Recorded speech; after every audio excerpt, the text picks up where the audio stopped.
سب سے بڑی چیز ہمیں کبھی یہ نہیں دیکھنا چاہیے کہ ماشاءاللہ مسجدوں میں تو نمازی بہت ہیں، ہمیں یہ نہیں دیکھنا چاہیے کہ روزے دار بہت ہیں، ہمیں یہ نہیں دیکھنا چاہیے کہ حج پر جانے والوں کی تعداد بہت زیادہ اب ہر سال ماشاءاللہ بڑھ رہے ہیں۔ ایک جملہ میں اور بات کو واضح کر دوں آپ کے، مسجد تو یزید جہاں کرسی لگا کر بیٹھتا تھا وہ بھی ایک مسجد تھی، نمازی وہاں پر بھی موجود تھے، روزے دار وہاں پر بھی موجود تھے۔ فرق کیا ہے اس نماز میں اور ہماری نمازوں میں؟ فرق کیا ہونے چاہیے کہ اگر تمہارے وجود میں اہل بیت علیہ السلام کی سیرت نہ پائی جائے تو نمازیں ادھوری ہیں، وہ روزے تمہارے ادھوری ہیں۔ لہذا چھٹے امام علیہ السلام سے جو روایت آئی، کسی نے آ کر پوچھا مولا ہماری ذمہ داریاں کیا ہیں، بہت ہی اہم بات کی طرف میں آپ کو لے کر چلا ہوں، اور شاید اس مختصر سے وقت میں یہی گفتگو ہو سکتی ہے۔ انشاءاللہ اس کے بعد جب ہوگا پروگرام تو میں وہاں پر ایک تفصیلی گفتگو آپ کے سامنے کروں۔ امام نے ذمہ داری بتائی، کس کو؟ ہمیں، چھٹے امام نے۔ لیکن میں نے کہا کہ اگر آنسو دل کی گہرائی سے نکلتے ہیں تو امام حسین یاد آنے چاہیے۔ اگر آنسوؤں میں امام حسین کے لیے گریہ ہے آنکھوں میں تو وہ کردار بھی آنا چاہیے۔ اگر وہ مزاج نہیں بن پا رہا ہے تو یقیناً اس کا حساب بھی ہونے والا ہے، اس کا سوال بھی ہونا، مجھ سے بھی ہوگا، آپ سے بھی ہوگا، کوئی بچنے والا نہیں ہے۔ اگر کل سرکار سید الشہداء نے یہ پوچھ لیا کہ تم نے کربلا کے لیے کیا کیا، تب کیا کہ گریہ کیا، سوال اٹھے گا نا، تم نے کیا کیا؟ میری قربانیاں کس لیے تھی؟ میں کس لیے کربلا گیا؟ میں کس لیے قربانیاں دی؟ کیا تمہارے بچے پیارے ہیں؟ میرا بیٹا پیارا نہیں تھا؟ کیا تمہاری عورتوں کا حجاب پیارا ہے؟ میری عورتوں کا حجاب پیارا نہیں تھا؟ کیا تمہارے آغوش کے بالے اچھے لگتے ہیں؟ میرا ششماہا اچھا نہیں لگتا تھا؟ میں نے قربانی کیوں دی؟ اگر امام نے قربانی کی وجہ پوچھ لی اور ہم نے کہا مولا آپ نے اس لیے قربانی دی تھی، اور الٹا سوال ہو گیا، اس کے اوپر عمل کیا، تو جواب ہونا چاہیے نا ہمارے پاس کہ مولا آپ نے امر بالمعروف کے لیے قربانی دی، تم نے کبھی کیا؟ نہیں عن المنکر کے لیے قربانی دی، تم نے کبھی کیا؟ آپ نے سیرت علوی کو زندہ کرنے کے لیے قربانی دی، ہمارے وجود میں علی کی سیرت ہے، تو اس کا سوال تو ہوگا اور یقیناً ہوگا۔ اسی لیے امام علیہ السلام نے، دیکھیں میں کل بھی اور گزشتہ تمام مجالس میں جس بات کی طرف اشارہ کر رہا تھا وہ یہی ہے، اہل بیت علیہ السلام کو کسی کی دولت کی ضرورت نہیں ہے، کسی کے پیسوں کی ضرورت نہیں ہے، کسی کے تبرکات کی ضرورت نہیں ہے۔ توجہ چاہتا ہوں، کسی کی دولت آپ کروڑوں خرچ کر دیں، آپ اربوں خرچ کر دیں، امام کو دولت اور کروڑوں خرچ کرنے کی ضرورت نہیں ہے۔ امام وہ تبرک چاہتے ہیں جس تبرک کو حسین پسند کرتا ہو، جس تبرک کو آپ کی مرضی حسین کو نہیں چاہیے، حسین کی مرضی کا تبرک چاہیے۔ امام حسین کے نام پر سوکھی روٹیاں دو گے تو وہ حسین کو قبول ہے، مگر وہ سوکھی روٹیاں حسین کی مرضی کی ہونی چاہیے۔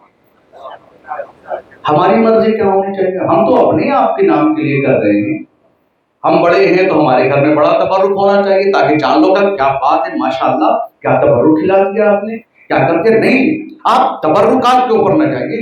یہ تو وہ ہستیاں ہیں کہ جہاں کی پوری دنیا اگر بریانیاں بانٹ رہی تھی تو اللہ نے ان کو قبول نہیں کیا، فاطمہ کی سوکھی روٹیاں اللہ قبول کر رہا ہے، اس لیے کہ انما نطعمکم لوجہ اللہ لا نرید منکم جزاء ولا شکورا، ہمیں تم سے کچھ نہیں چاہیے، نہ تم سے جزا چاہیے نہ شکر چاہیے، ہم تو اللہ کے لیے کام کرتے ہیں۔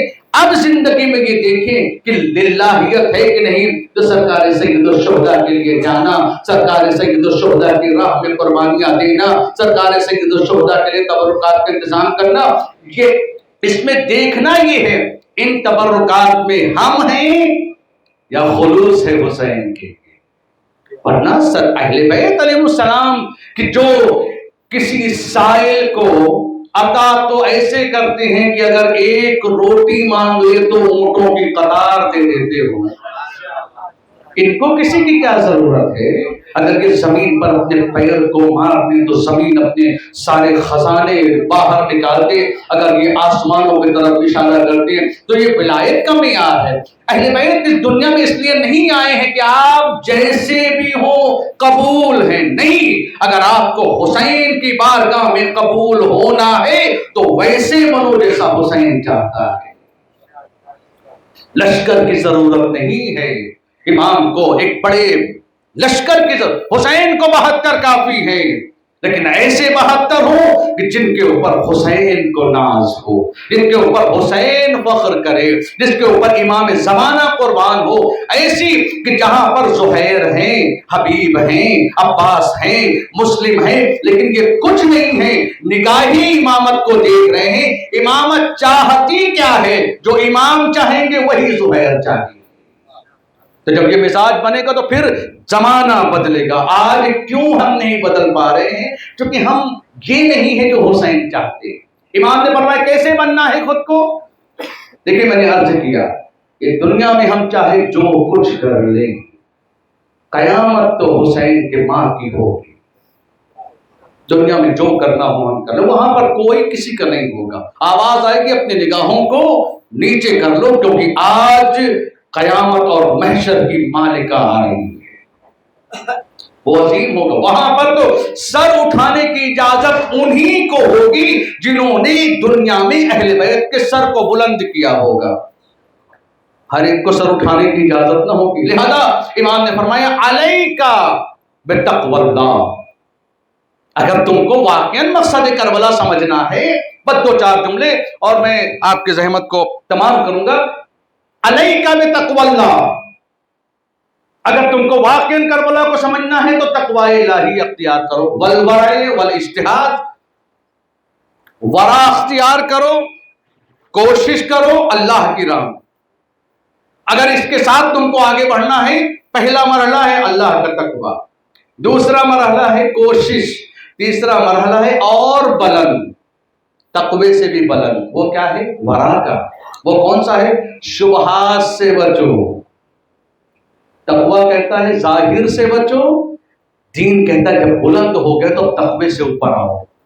جہاں شبہ ہو اس دانے کو ہاتھ مت لگاؤ، جہاں شبہ ہو اس چیز کو ہاتھ مت لگاؤ. اپنے آپ کو پہچانو. دین ذمہ داریوں کا نام ہے، اور اگر اس مرحلے میں کامیاب ہو تو اپنے آپ کو سمجھو. تقوی، ورع، اجتہاد. پھر امام علیہ السلام نے اور فرمایا وَأَدَاءِ الْأَمَانَةِ. لوگوں کی امانتیں رکھا نہ کرو، ان کو ادا کیا کرو. آپ سوچیں، میں نے جملہ آپ کے سامنے کہا تھا کہ امام نے امانتوں کو کس طریقے سے سکھایا. کہا اگر میرے باپ کے قاتل اپنی اس تلوار کو جس سے میرے باپ کو قتل کیا ہے وہ میرے سامنے امانت کے طور پر رکھے تو اس کو بھی واپس کروں گا. یہ کس کی سیرت ہے؟ یہ اہل بیت علیہ السلام کی سیرت. ایک وہ جو حسین ہم کو روایتوں میں ملتے ہیں، اور ایک وہ حسین جن کو ہم اپنی زندگی میں بدلنا چاہتے ہیں. فرق ہے دونوں میں. امام نے فرمایا ایک چیز، اس کے بعد کیا ہے؟ وَحُسْنِ الْخُلْقِ. اخلاق کے اعتبار سے دیکھو کیسے ہو. تمہارے پاس اخلاق ہے کہ نہیں؟ کربلا کا عظیم معرکہ ہے اخلاق کا، اور اخلاق ایسا کہ حر کو ایک لمحے کے لیے شرمندہ نہیں ہونے دیا حسین نے. حر کل کیا تھے اس سے فرق نہیں ہے، آج ہو تو اخلاق کا تقاضا یہ ہے کہ ہم تمہیں شرمندہ نہیں ہونے دیں گے. وہ حسن الجوار.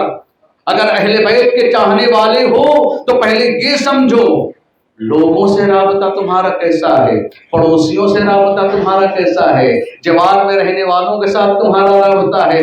پھر امام نے فرمایا کونو دعاتن الی انفسکم بغیر السنتکم. لوگوں کو دین کی طرف بلاؤ، تبلیغ کے ذریعے سے نہیں، کردار کے ذریعے سے.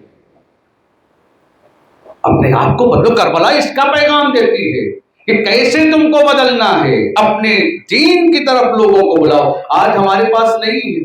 آج ہمارے پاس اس کی کمی ہے جو ہونی چاہیے تھی۔ امام نے فرمایا کہ اپنے کردار کے ذریعے سے لوگوں کو لے، زبان کے ذریعے سے نہیں، کردار کے ذریعے سے بلاؤ۔ پھر امام نے فرمایا کونوا زینا ولا تکونوا شینا، دیکھو دین کے لیے عزت بننا، ذلت نہ بننا، یعنی جہاں نکلو تمہیں بتانے کی ضرورت نہ پڑے کہ تم شیعہ ہو، تمہیں بتانے کی ضرورت نہ پڑے کہ تم عزادار ہو، تمہارا کردار گواہی دے کہ جب غلام ایسا ہے تو حسین کیسا ہوگا۔ لیکن یہ منزل بتائے، یہ سب سے بڑی منزل کیا ہے؟ خود کو قربان کرنے کی۔ ہم اس لیے دین کو نہیں پا پاتے کیونکہ ہمیں خود کی قربانی آتی نہیں۔ ہمیں حسین پسند ہیں علیہ الصلوۃ والسلام، مگر ہمارے حساب کے، زندگی اپنی جینی ہے، حسین علیہ الصلوۃ والسلام کو اپنی اسی زندگی میں شامل کرنا ہے۔ نہیں، اگر امام حسین کی زندگی میں شامل ہونا چاہتے ہو تو کامیابی ہے، ہمارے حساب کی زندگی میں امام شامل نہیں ہو پائے۔ پھر امام نے آواز دی وعلیکم بطول السجود، بطول السجود والرکوع، اگر تمہاری ذمہ داریوں کو سمجھنا ہے تو یہ سمجھو اپنے رکوع اور سجدوں کو طولانی کیا کرو، لمبے کیا کرو۔ سرکار سید الشہداء کی عظیم قربانی تاریخ کربلا لکھتی ہے، جس ماحول میں لوگوں کو خود لوگ یاد نہیں رہتے ہیں، اس کربلا میں حسین نے نماز پڑھ کر دکھایا ہے کہ اگر اللہ کے بندے ہو تو تمہاری مرضی نہیں، اس کی مرضی چلنی چاہیے۔ لہذا امام نے فرمایا کہ بطول السجود والرکوع، اپنے سجدوں کو طولانی کرو اور اپنے رکوع کو طولانی کرو۔ کیوں؟ کہ جب تم اپنے سجدوں کو اور اپنے رکوع کو طول دیتے ہو تو شیطان گریہ کرتا ہے، یہ بتاؤ یہ اللہ کی اطاعت کر رہا ہے، میں نے اللہ کی معصیت کی، یہ بندہ خدا کا سجدہ کر رہا ہے اور میں نے سجدے سے انکار کر دیا۔ اب حقیقت کربلا اسی کا نام ہے، کربلا ایک عظیم قربانی کا نام ہے۔ لہذا امام علیہ الصلوۃ والسلام نے جب اس کے حوالے سے گفتگو کی اور جب چیزوں کو پیش کیا تو پھر اس کے بعد اشارہ فرمایا کہ اتنا تو سمجھو، مثال ایک حدیث اور پڑھتا ہوں پھر آپ کی خدمت کو تمام کرتا ہوں۔ امام نے فرمایا کہ ہمیں یہ تو سمجھنا چاہیے بھائی اللہ سے کسی کی کوئی رشتہ داری ہے کوئی رشتہ داری؟ کوئی رشتہ اللہ کا کسی سے نہیں ہے۔ جو ہمارے رشتے ہوتے ہیں نہ وہ کسی کا باپ ہے، نہ کسی کا بیٹا، نہ کوئی رشتہ داری جو ہمارے سماج کی ہوتی ہے، چونکہ رشتوں کے لیے جسم کا ہونا ضروری ہے۔ اللہ نے اپنے آپ کو جسم سے خالی رکھ لیا اور ایک آواز دی ان اکرمکم عند اللہ اتقاکم، اگر اللہ سے رشتہ بنانا ہے تو تقوی اختیار کرو، اس کے علاوہ تو کوئی رشتہ داری نہیں ہے۔ اور قیامت میں تو اللہ نبیوں کو کھڑا کر دے گا، ہماری حیثیت ہی کیا ہے؟ جس کو جو ذمہ داری دی ہے، جس کو جو ذمہ داری دی ہے اس کی ذمہ داری کو اس کو پورا کرنا ہے۔ فرش عزا پر آنے کے بعد ہماری پہلی ذمہ داری یہ ہے کہ اس جگہ پر آنے کے بعد حسین کو سمجھے، امام حسین کو عظیم قربانی کو سمجھے۔ لہذا یہ ہمیں غور کرنا ہے جس آیت کی میں نے تلاوت کی، اطیعوا اللہ، اور خطاب کس سے ہے؟ صاحبان ایمان سے۔ یا ایھا الذین آمنوا اطیعوا اللہ واطیعوا الرسول واولی الامر منکم، اللہ کی اطاعت کرو، رسول کی اطاعت کرو اور صاحبان امر کی اطاعت کرو۔ کیوں اطاعت کریں؟ رسول سے کوئی رشتہ ہے؟ علی سے کوئی اللہ کا رشتہ ہے؟ اللہ نے علی کے سوا کسی کو کیوں نہیں کہا کہ اس کی اطاعت کرو؟ ظاہری طور پر تو کوئی فرق نہیں۔ اللہ یہ چاہتا ہے زندگی میں اس کو اپنا آئیڈیل بناؤ کہ جس کی وجہ سے تمہاری زندگی میں کوئی خالی جگہ نہ رہ جائے۔ ورنہ سارے بندے ہیں، کوئی ایسا ہے؟ ہم بھی بندے ہیں، آپ بھی بندے ہیں، اللہ نے ہم کو تو آئیڈیل نہیں بنایا۔ کہ کیوں نہیں بنائے گا؟ اس لیے کہ اللہ یہ چاہتا ہے کہ انسان ہر اعتبار سے کمال تک پہنچے۔ بڑے سے بڑے بہادر گزرے ہیں اس تاریخ میں، لیکن بہادر ہونے کا مطلب یہ نہیں ہے کہ وہ عبادت گزار بھی ہو۔ توجہ چاہتا ہوں، آخری منزل ہے اور بس مختصر سے لمحے۔ بہادر ہونے کا مطلب یہ نہیں ہے کہ وہ عبادت گزار ہو، عبادت گزار ہونے کا مطلب یہ نہیں ہے کہ وہ سخی بھی ہو، عبادت گزار ہونے کا مطلب یہ نہیں ہے کہ وہ زاہد بھی ہو، عبادت گزار ہونے کا مطلب یہ نہیں ہے کہ وہ میدان کارزار کا آدمی بھی ہو۔ کسی انسان کے اندر ایک خوبی ہونے کا مطلب یہ نہیں ہے کہ تمام خوبیاں پائی جائیں۔ کیا بہادروں کی کمی تھی؟ مولا کائنات اکیلے بہادر تو نہ تھے اس زمانے میں کمال بہادری کی بات نہیں کر رہا ہوں۔ ایک سے ایک تیر انداز گزرے ہیں، ایک سے ایک تلوار باز گزرے ہیں، بڑی بڑی ہستیاں گزری ہیں، لیکن کا ایک اینگل سے اگر ان کی مثال اور مثال تو میں آپ کو شاید مثال غلط اس میں نہ جانے پائے، ایک معمولی سی میں مثال دوں۔ ہمیں اگر کوئی سامان چھوٹا موٹا لینا ہوتا ہے تو ہم کہیں سے بھی لے لیتے ہیں، لیکن اگر ہم کو گھر کا پورا راشن جسمانی ضرورت کا، توجہ چاہتا ہوں، مثال دے رہا ہوں، مثال کو غلط معنی میں بالکل نہ لیجیے گا، کیونکہ آج کل مثال دینے میں بھی تھوڑی سی سنکوچ کرنی پڑتی، کہیں مثال کو آپ اصل سے نہ ملاتے۔ اگر ہمیں جسمانی ضرورت کی کوئی چیز چاہیے، ایک چیز، تو ہم کہیں پڑوس کی دکان سے، ادھر ادھر کہیں کسی مومن کی دکان سے یا کسی بھی اپنے پڑوسی سے جا کر لے لیتے ہیں، لیکن اگر گھر کی ضرورت کا ہر سامان چاہیے، ہم کہاں جاتے ہیں؟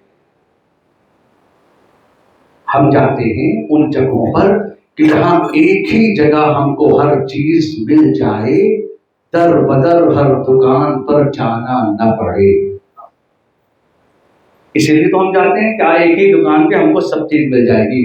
جس طریقے سے جسمانی ضرورتوں کو پورا کرنے کے لیے ہم ایسی جگہ جاتے ہیں جہاں ہر چیز مل جائے، اگر روحانی ضرورتوں کو پورا کرنا ہے وہ صرف در علی پر ملے گی اور کہیں نہیں ملے گی۔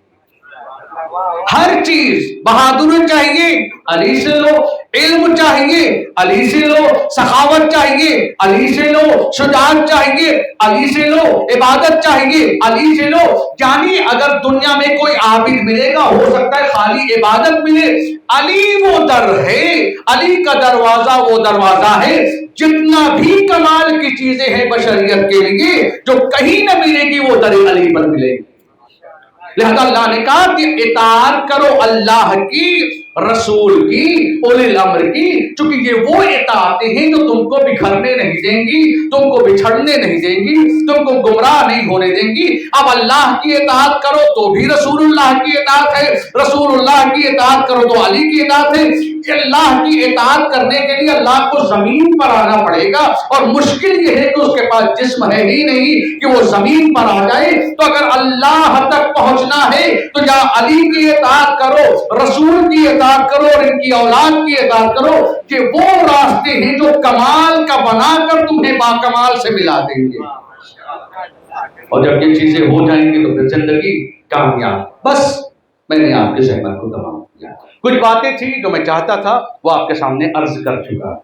کبھی کبھی ایسے موقع ملتے ہیں جہاں پر آپ کے ساتھ باتیں کی جا سکے، اور بہرحال پورا خطبہ آپ کے سامنے ہوا ہے۔ سرکار سید الساجدین نے ممبر کا استعمال اہل بیت کو پہنچانے اور دین کو پہنچانے کے لیے کیا، چونکہ ممبر تبھی ممبر ہے جب اس سے ذکر اہل بیت ہو، ورنہ یہ لکڑیوں کے ڈھیر کے علاوہ کچھ نہیں۔ اور کربلا اسی کا نام ہے۔ امام کی مسلسل مجلسیں ہو رہی ہیں اور آپ مسلسل سماعت فرما رہے ہیں۔ دو چار جملے مسائل کے، کربلا کی مصیبت کو سمجھنے کے لیے بس ایک جملہ میں آپ کے سامنے پڑھوں گا اور کربلا کو آپ سمجھ جائیں گے۔ امام حسین کے اوپر کیا ظلم ہوا یہ ہمیں نہیں پتا، تاریخ نے مقتل کو لکھا ہے، مظالم کو نہیں لکھا۔ کیا ظلم ہوئے ہیں یہ صرف امام حسین کا دل جانے۔ ہاں لیکن ایک فقرہ امام حسین کا یہ بتاتا ہے کہ جو ہوا امام کے ساتھ اس کو سمجھنا ہر انسان کے بس کی بات نہیں ہے۔ انا قتیل العبرات، بس الرابطہ میں نے آپ کی صحبت کو ترپایا۔ اب کس طریقے سے امام کو ترپایا گیا، کس طریقے سے امام کو رلایا گیا، خدا کی قسم ہمیں نہیں پتا ہے، ہمیں نہیں پتا ہے۔ لیکن ایک جملے نے امام حسین کے پورے کربلا کو پیش کر دیا، مجھے رلا رلا کر مارا گیا۔ علی اکبر کا قتل ہو جانا اور ہے، لیکن جو ایمان کے اوپر مظالم آئے ہیں آپ سنیے گا. آپ نے ابھی بہت سی مصیبتیں پڑھی اور جناب عباس کو بھی سنا آپ نے، جناب عباس کے مسائل ہو رہے تھے. کربلا میں ایک مصیبت یہ بھی ہے جناب عباس کے بارے میں. جناب عباس کے سید الشہداء کی مصیبت پڑھوں گا 2-4 جملے میں، شاید 2-4 منٹ رہ جائے تو اس کے لیے معذرت. آپ غور کریں، کربلا میں ایک مصیبت یہ بھی ہے کہ جب امام حسین کا یہ جانباز بھائی، یہ بہادر بھائی، اسی لیے کہتے ہیں امام حسین کی ایک سے پہر میں امام حسین کی کیفیت یہ ہو گئی ہے کہ 23 سال کا جوان اپنے باپ کو پہچان نہیں پا رہا. امام سجاد نہیں پہچان پائے امام حسین کو. پورا بدن چھلنی ہے، پورا جسم چھلنی ہے، پورے بدن سے خون جاری ہے. آپ سنیں گے کیفیت کیا ہوئی. امام کے ریش مبارک سفید ہو چکی ہے، امام کے گیسوئے مبارک سفید ہو چکے ہیں. امام کی ایسی کیفیت نہیں تھی، میں نے آپ کے سامنے خطبے میں ذکر کیا، امام کی ایسی کیفیت نہیں تھی. امام کا وجود نڈھال ہو چکا ہے. جناب عباس کی شہادت سے صرف امام حسین کی کمر نہیں ٹوٹی. آپ سنیں گے امام حسین کا وہ مرثیہ، وہ مرثیہ: عباس تمہارے جانے سے کربلا میں میری ماں کا نام لیا جا رہا ہے. آپ اس کو نہیں سمجھ سکتے. عزادارو، شرابیوں کا مجمع ہے، دنگائیوں کا مجمع ہے، بنی امیہ کے بے غیرت لوگوں کا مجمع ہے. امام حسین نے جب حر سے یہ بات، حر کو اتنی تمیز تھی، مولا میں آپ کی ماں کا نام نہیں لے سکتا. عزادارو، جب جناب عباس شہید ہوئے تو آواز آئی تھی یا ابن زہرا کسی کو بھیجو. یہ وہی مقام تھا کہ عباس تم تو چلے گئے، اب حسین کی ماں کا نام لیا جا رہا ہے. بس عزادارو، میں نے آپ کے زحمت کو بڑی طرف ہے امام کے وجود میں. کبھی تنہائیوں میں، کبھی اکیلوں میں، کبھی کان میں لگا کر، کبھی رات کے سناٹے میں، کبھی کربلا کو سنا کر کے، کبھی کبھی فرش عزا پر بہت سی چیزیں سمجھ میں نہیں آتی ہیں. تنہائیوں میں سوچا کریے امام کی کیفیت کیا رہی ہوگی. مقتل یہ کہتا ہے عصر عاشور پہنچتے پہنچتے امام کی کیفیت یہ ہو گئی ہے، کمر ٹوٹ گئی ہے، آنکھوں کا نور چلا گیا ہے. اب امام کو کچھ نظر نہیں آتا، اب امام سے چلا نہیں جاتا، لیکن ذمہ داری کو پورا کرنا ہے. درے خیمہ پر آئے اے رقیہ، اے سکینہ، اے ام کلثوم و زینب، اے ماں کی کنیز فضا، تم کو میرا آخری سلام ہو. خیمے سے امام باہر نکلے. مجھے تفصیل کی طرف نہیں جانا، لیکن روایتیں کہتی ہیں بیویاں امام کو ایسے گھیر رہی ہے، امام خیمے سے نہیں نکل پا رہے ہیں. خیمے سے باہر آئے، نظر یمین و شمالا، کبھی دائیں دیکھا کبھی بائیں دیکھا. اے میرے شہسوارو، اے میرے جانبازو، کہاں ہو؟ کوئی نہ آیا. بہن زینب آ گئی. اے میرے ماں جائے، اب جو چلے گئے انہیں یاد نہ کرو. زینب ہے تمہیں رخصت کرے گی، زینب ہے تمہیں خدا کی راہ میں بھیجے گی. بھائی کو سوار کیا. عزاداروں، جو مقاتل ذکر کرتے ہیں، جو مقاتل میں ذکر ہے، کئی رخصتیاں ہیں سرکار سید الشہداء کی. کربلا کی طرف امام جاتے ہیں، جب آپ حملہ کرتے ہیں خیمے سے آواز آتی ہے واہ محمدہ، واہ حسینہ، واہ علیہ. امام حملہ کر کے واپس آتے ہیں، کبھی سکینہ کو سینے سے لگاتے ہیں، کبھی ام کلثوم کو تسلی دیتے ہیں. میں نے کل آپ کے سامنے جملہ کہا تھا، امام نے سید سجاد سے یہ کہا تھا بیٹا ایک بات کا خیال رہے، امت تک یہ پیغام پہنچا دینا، کبھی کسی ایسے پر ظلم نہ کرنا جس کا خدا کے سوا کوئی نہ ہو. بس عزادارو، امام مقتل کی طرف کبھی بچوں کو سنبھالنا ہے، کبھی نرغ یادا کی طرف جانا ہے. اے عزادارو، یہ 57 سال کا ضعیف جس کا بیٹا نہیں ہے، جس کا بھائی چلا گیا، جس کے انصار چلے گئے، کب تک جنگ کرتا. آواز آئی اے حسین بس کرو، اے حسین صبر کے جوہر دکھاؤ، تلوار نیام میں رکھا، بھاگی ہوئی فوجیں سی اٹھی۔ عزاداروں مقاتل یہ کہتے ہیں، بچوں کا سنیے گا، آپ سب کربلا گئے ہیں، کچھ پہلے بھی ہو کر آئے ہیں، کچھ اس سال بھی ہو کر آئے ہیں، آج تو عمارتوں نے ڈھک دیا ہے۔ عزاداروں، امام حسین خیمے کے بالکل قریب ہیں، خیمے کے باہر سے بیویاں دیکھ رہی ہیں حسین کو پشت ذوالجلال پر لڑکھڑاتے ہوئے دیکھ رہی ہے۔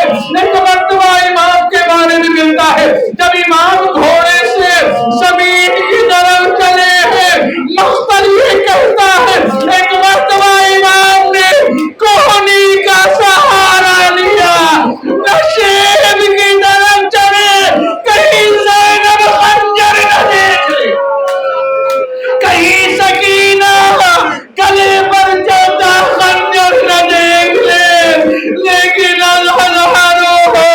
زینب دوڑی چلے زینبیہ کی طرف، ہائے میرا ماجھایا کہاں ہے، ہائے میرا بھائی کہاں ہے۔ عزاداروں عجیب کیفیت دیکھی، شمر نے ریش مبارک پکڑی ہے، سینے پر گھٹنوں کو رکھا ہے، امام کو سجدہ کر رہا ہے، کوئی نظر نہ آیا۔ قرآن دیکھا، عباس سو چکے، علی اکبر سو چکے، اے بسر سال میرے بھائی کو بچا لے۔ اس وقت جب کہ زینب دربار میں گئی تھی، قاری نمازیوں سے محفل سجی ہوئی تھی، ظالم یہ پوچھتا تھا، غازی تیرا کہاں ہے، بالوں سے منہ چھپائے زینب یہ کہہ رہی تھی، اے میرے بابا جان، ہو رہی ہے عذاب، سر چھپاؤں کہاں، اے میرے بابا جان، ہو رہی ہے عذاب، سر چھپاؤں کہاں، مجمع عام میں بے وطن بے امان آ گیا کارواں، اے میرے بابا جان، ہو رہی ہے عذاب، سر چھپاؤں کہاں، میں بھی ہوں مرضیہ بنت خیر النساء، میرے لہجے میں ہے